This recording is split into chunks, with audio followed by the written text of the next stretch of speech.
তো আজকে ইনশাল্লাহ আমরা একটা নতুন আম, এই কি বলে টেমপ্লেট দেখে, ওয়েবসাইট। হ্যাঁ নতুন টেমপ্লেট টেমপ্লেট বলা হয় এগুলোকে সাধারণত ওয়েবসাইটের। তো নতুন টেমপ্লেট দেখে সেইটা পুরোপুরি ফলো করার চেষ্টা করব এবং স্টেপ বাই স্টেপ ওইটা বানাবো ইনশাল্লাহ। এটা আমি একসময় এক বড় ভাইয়ের রিকোয়ারমেন্টে শুরু করছিলাম। তো আজকে আমরা এটা খালি রান করে দেখি, এখান থেকে কোড টোড কিছু নেব না, কোড আমাদের মতো করেই করবো ইনশাল্লাহ। বাট এই ডিজাইনটাকে ফলো করব আমরা, পুরা একটা সাইট আমরা এরকম করে বানাবো ইনশাল্লাহ। তো ঠিক আছে, চলেন আমরা শুরু করি।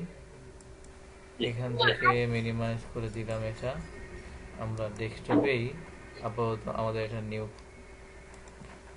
প্রজেক্ট 1 নাম দিলাম। হ্যাঁ, হ্যাঁ, প্রজেক্ট 1, প্রজেক্ট 1 ব্র্যাকেটে দিয়ে দেই HTML and CSS and CSS।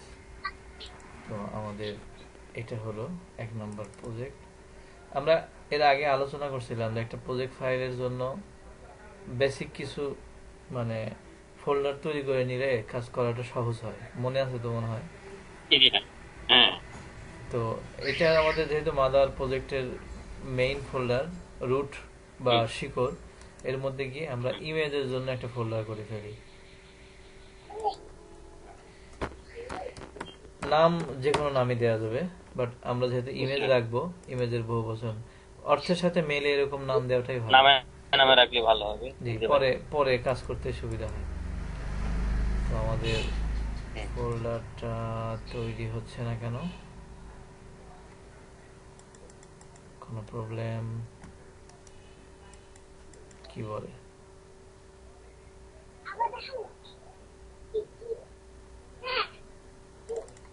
আচ্ছা, হয়ে গেছে। আচ্ছা ইমেজ ওই আমার এখানে লোড হইতে সময় লাগতেছিল। ইমেজ ফোল্ডার হয়েছে, হ্যাঁ, আমরা আরেকটা ফোল্ডার তৈরি করব। সেটা হলো, আচ্ছা এই একটা ফোল্ডারই থাক, আমরা এখানে প্রয়োজনে ইমেজগুলো নিয়ে আসবো। আর আমাদের কি করতে হবে, ইন্ডেক্স ডট এইচটিএমএল একটা ফাইল তৈরি করতে হবে, তাই না? হ্যাঁ, হ্যাঁ। Basic index dot HTML. তো আমরা নিউতে গেলাম, এখান থেকে টেক্সট ডকুমেন্ট নিলাম। টেক্সট ডকুমেন্ট তো এবার আমরা টোটালটাকেই কন্ট্রোল এ দিয়ে সিলেক্ট, পুরোটাকে সিলেক্ট করতে পারি, অথবা গ্র্যাব করে মাউস দিয়ে কন্ট্রোল গ্র্যাব ডি। করে। হ্যাঁ, তো এখন আমরা কি করব, এটাকে নাম দেবো index dot dot HTML. HTML. আচ্ছা, এই ফাইলটাকে ইন্ডেক্স নাম দিতে হয় কেন, এটা কি মনে আছে? আচ্ছা, এটা আমি বলি ইন্ডেক্স। যে আসলে একটা রুট ডিরেক্টরির মধ্যে বা রুট একটা হ্যাঁ, মাদার ফোল্ডারের মধ্যে হ্যাঁ, ওইটা বিভিন্ন ধরনের ইয়া থাকতে পারে। এখন মানে ইন্ডেক্স এইচটিএমএল যেটা, এটা প্রথম মানে শুরুতেই ওপেন হবে, হ্যাঁ অনেকগুলো ফাইল এটা থাকবে। না? হ্যাঁ অনেকগুলো ফাইল হ্যাঁ, থাকবে আমাদের বিভিন্ন নামের, বাট ও প্রথমত ইন্ডেক্স ফাইলটাকেই প্রথম রান করায়। ইন্ডেক্সটা কি রান করবে? হ্যাঁ, প্রথম রান করে দেয়, এই জন্য আমরা ইন্ডেক্স নামে একটা ফাইল বানাইছি। তো আমরা একটা ফোল্ডার তৈরি করে নিই সিএসএস ফাইলের জন্য সুবিধা হবে। আর একটা হ্যাঁ, ফোল্ডার বানাইলাম, এর নাম হলো কন্ট্যাক্ট। সিএসএস। ও, না, আমরা ফাইল বানাচ্ছি না, এর মধ্যে গিয়ে আমরা একটা ফাইল বুঝছি। তৈরি করব হলো CSS new file text document. এটাকে কন্ট্রোল এ দিয়ে সিলেক্ট করলাম, এর নাম দেব হলো STYLE স্টাইল। আমরা যেহেতু স্টাইল, এটা বিভিন্ন স্টাইল দেবো ওখানে, এই জন্য এটাকে কি করে নিলাম, স্টাইল ডট সিএসএস। তো আমাদের স্টাইল ডট সিএসএস ফাইলটা তৈরি হয়েছে। তো এইবার এই ফাইলটাকে ওপেন করতে হবে কিসে, notepad plus plus. Notepad plus প্লাসে। আমাদের এখানে স্টাইল সিএসএস আর একটা ফাইল আগে কাজ করা ছিল, সেটা ওপেন আছে।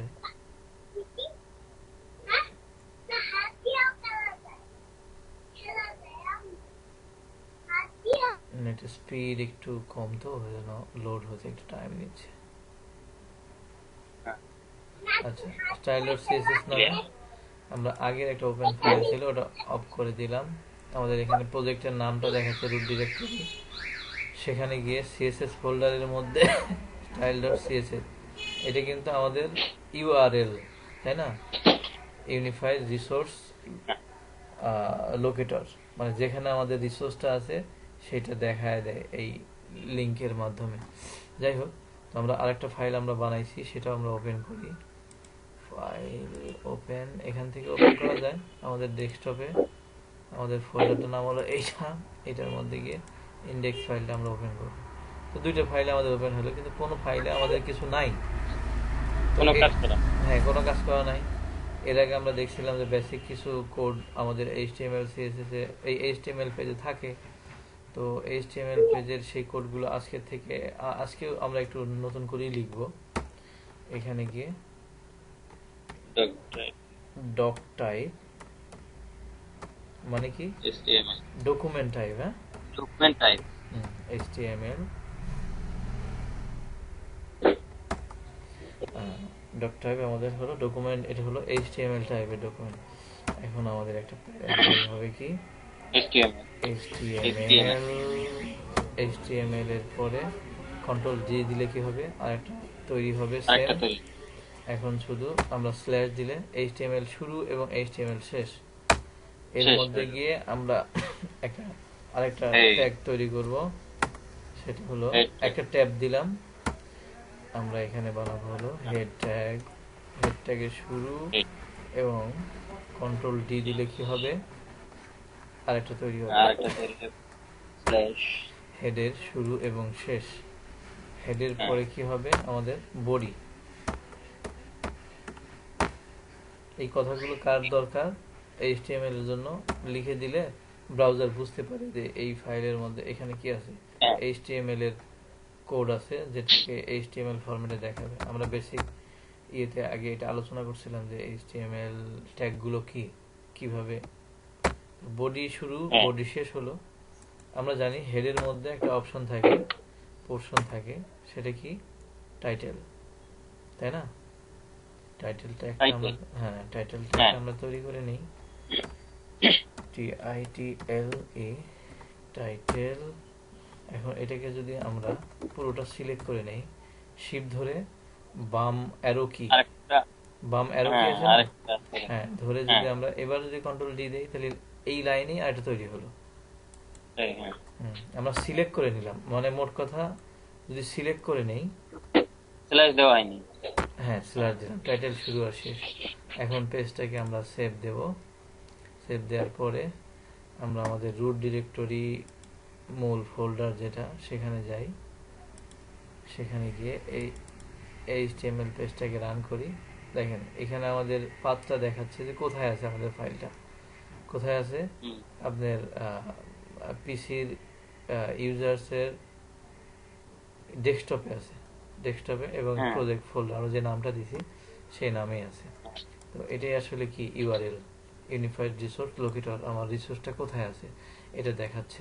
তো একটা ওয়েবসাইট যখন আমরা তৈরি করার পর হোস্টিং, মানে যেখানে গ্লোবাল একটা হোস্টিং প্রোভাইডারের কাছ থেকে কি কিনি, একটু জায়গা কিনি, তো ওই জায়গায় আমরা এটা রাখি। আর তখন আমরা একটা নাম কিনি আবার কাদের কাছ থেকে, এই ডোমেন প্রোভাইডার যারা নাম বিক্রি করে, সেই নামটা দিয়েই আমরা যখন সার্চ দিই তখন ওই জায়গা থেকে আমার ডাটাটা তুলে নিয়ে আসে। এটা আপাতত আমার নিজের পিসি থেকে নিয়ে আসলো। এইখানে আবার দেখেন আমরা কিছুই টাইটেলে লিখি নাই, নতুন করে এখানে স্পেসিফিক কিছু লেখা দেখায় নাই। আর আমাদের এই পেজের মধ্যেও কি নাই, কোনো কন্টেন্ট নাই। আমরা কিন্তু ওই পেজে অনেক কিছু লিখে আসছি, তাই না? আমরা এখানে অনেক কিছু লিখে আসছি, কিন্তু তারপরে কিছুই শো করে নাই। কেন শো করে নাই? কারণ এইটা হলো HTML বেসিক স্ট্রাকচার। এই স্ট্রাকচারের মধ্যে আমরা দ্বিতীয় এর ভিতরে যদি কিছু এলিমেন্ট দেই সেটা শো করবে, যেটা লিখবো ট্যাগের মাঝখানে, সেটা এই ট্যাগটার প্রত্যেকটা ট্যাগের কিন্তু কি আছে, শুরু আছে। এটা হলো প্যারেন্ট, একদম পিতা মাতা এরা, এটা হলো তাদের একটা সন্তান, হেড শুরু শেষ, বডি তার একটা সন্তান, আবার হেডের একটা সন্তান আছে কি টাইটেল। তো টাইটেলের মধ্যে কোনো কিছু লিখলে এটা কোথায় যায়, আমাদের পেজের একদম ট্যাব বারের উপরে শিরোনামে এইখানে দেখাবে, তাই না? তো এইখানে আমাদের এই হলো প্রজেক্ট 1, অথবা আমরা এখানে দুইটা ডাবল কোলন দিলাম, প্রজেক্ট 1 এখানে ব্র্যাকেটে লিখে দিতে পারি।